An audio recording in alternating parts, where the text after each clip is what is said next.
Welcome back. Today we are starting out our first ever episode of Grind.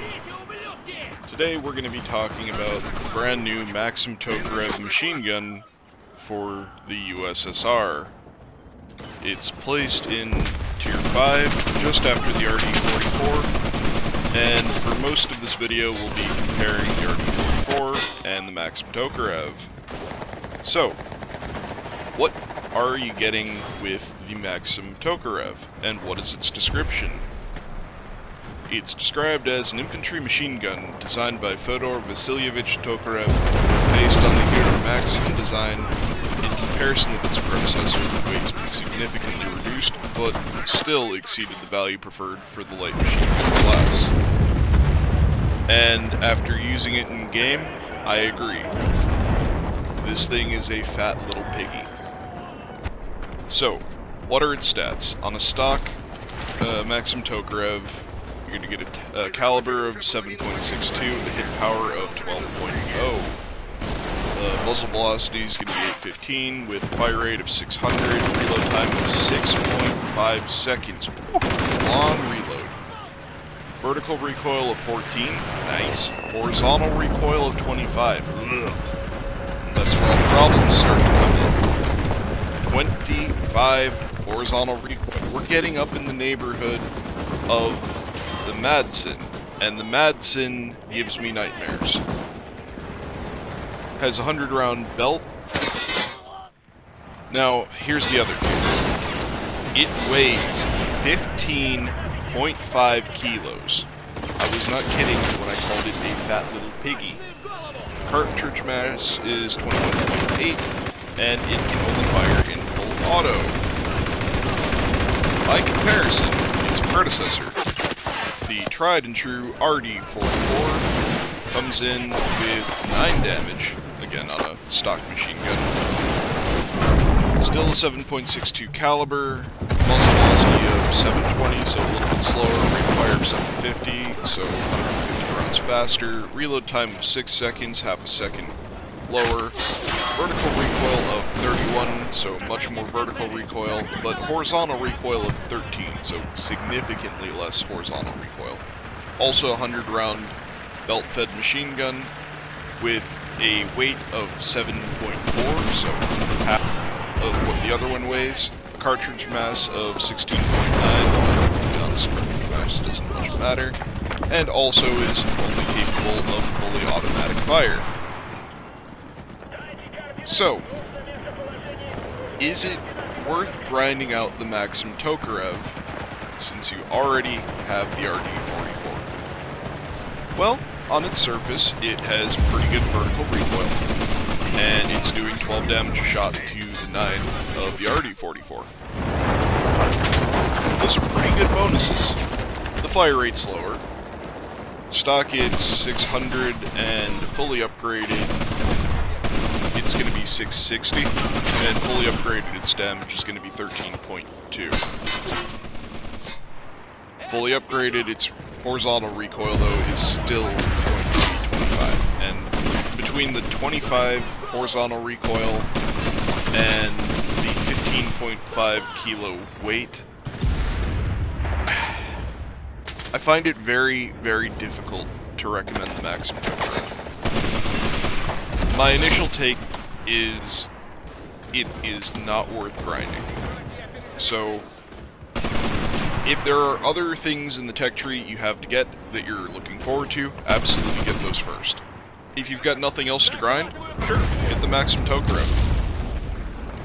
The gun really isn't terrible, but it lacks the usability that an RD-44 has. The RD-44, and in the background video, you're going to be seeing RD-44s on my paratroopers. Some of them are on machine gun squads. Some of them are going to be on my half-track squad.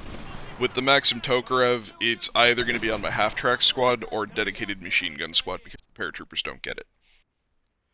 So, if you're going to use the Maxim-Tokarev, I think you have to take horizontal recoil. I think it helps to have vertical recoil.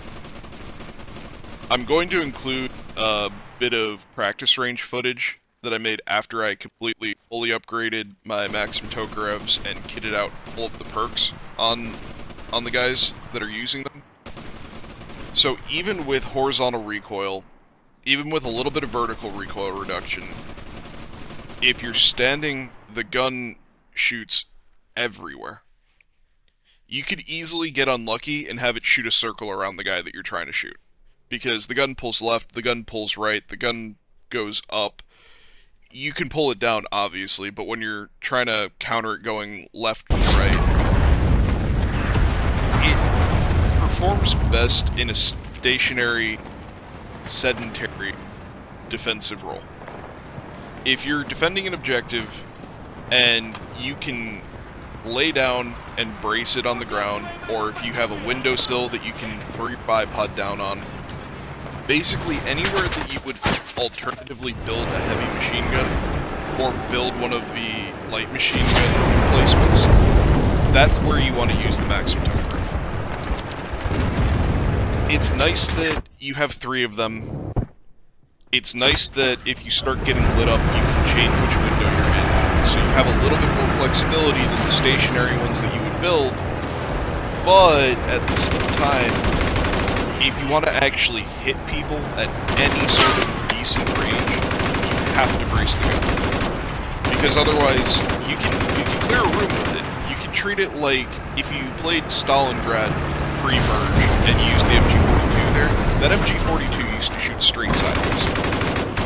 So it was impossible to use it over range without bracing it. But if you wanted to clear a room, and you wanted to hip fire, or you wanted to scope in and walk around and clear a room, you can do that with it. It'll do just fine at point-blank range, but I think the RD-44 still handles that role better.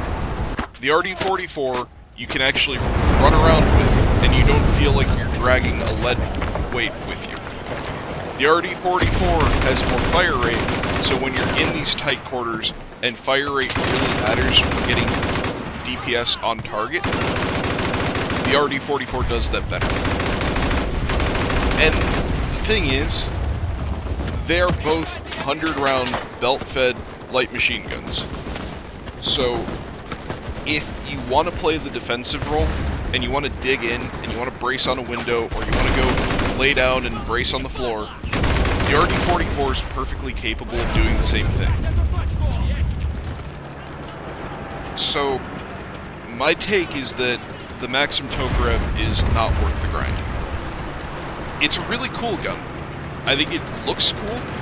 I like the handle that moves back and forth on the right side of the gun. I think it's awesome that we have a variant of a Maxim gun in the game that isn't a pre-built machine gun stuck in a window on Stalingrad. So it is a good addition to the game. I'm going to continue running one of my machine gun squads with them because they're novel and they're cool. And for all of their drawbacks, it's not so bad that you can't use it. It's just, if you're choosing what to grind and what to spend your silver on, because remember, this is a 3,000 silver weapon.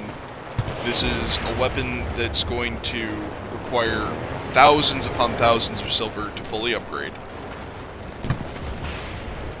It's a gun that's sitting at the end of the tech tree, so you're going to already have to go through the RD-44. You're going to have to spend almost, I think it's around 171,000 to research it.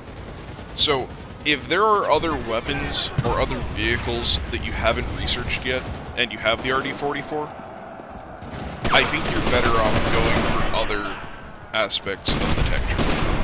It's usable. It can do the job, but the RD-44 does it better.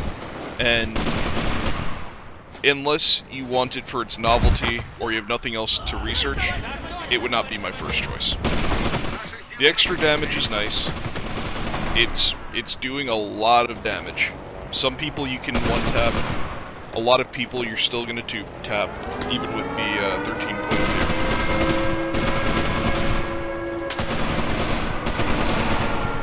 At least in my experience. I'd have to watch my videos back, I guess, but I felt like I was shooting. It might actually just be the recoil in this version, and it felt like I had to shoot people a lot, and maybe I only had to hit them once, but it felt like I had to sit on target for a while with it, and it felt like I was going through a lot more ammo with it, killing people, than I would with an RD-44. But I'd have to, like, go back and watch the engagements kind of closely. So, let me know what you think down below. Have you gotten the Maxim-Tokarev? Do you think that it's much more usable than I do?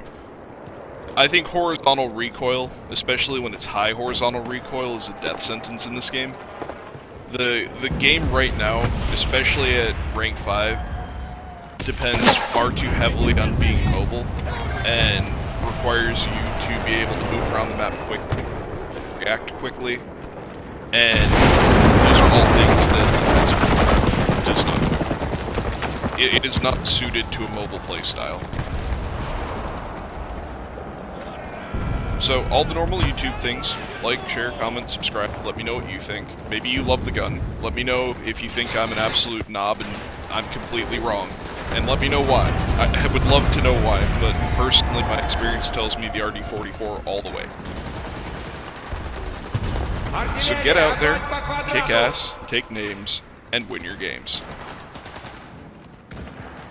Everything else from here on out is basically just going to be B-roll footage. So if you want to see more of a comparison between how the two guns perform, that's your opportunity. Otherwise, thanks for watching.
Отряд, огонь по всем целям!